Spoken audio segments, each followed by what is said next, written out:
معلش كده، منين ربنا خلقني عشان يعذبني في النار؟ هو ربنا لما خلق النار خلقها للناس كلها ولا خلقها لأصناف معينة؟ طيب ليه حكمت على نفسك اللي انت من الأصناف ديت؟ ما انت عايش اهوت وفي ايدك اللي انت ما تكونش منهم.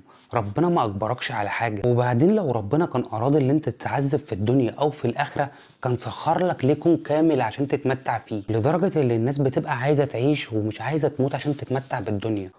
فعلا احنا ما اخترناش اللي احنا نتخلق، بس ربنا سبحانه وتعالى عرض علينا الامانة واحنا اخترنا اللي احنا نشيلها، عكس بقية خلق ربنا اللي رفضوا ده عشان خايفين من يوم القيامة. يعني احنا دلوقتي في امتحان، بس بنمتحن بعدل ورحمة، وهتتحاسب برضك يوم القيامة بعدل ورحمة. ربنا لو عايزنا اللي احنا نتعذب ما كانش بعت لنا رسل ولا كان عرفنا الصح من الغلط. ولو ده تصورك عن إلهك يبقى أنت بتعبد إله غير الله. ربنا اللي بيخليك مطمن وبتعيش الدنيا ديت وأنت مرتاح.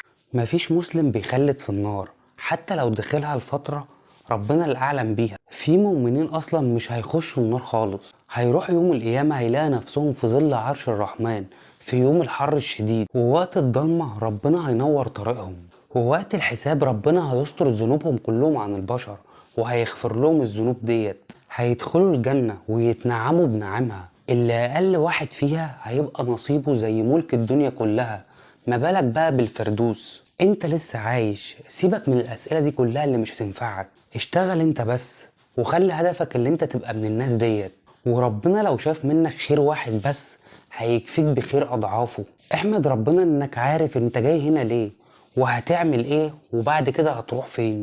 احمد ربنا انك عايش وبتسأل السؤال ده وفهمت وعرفت معناه.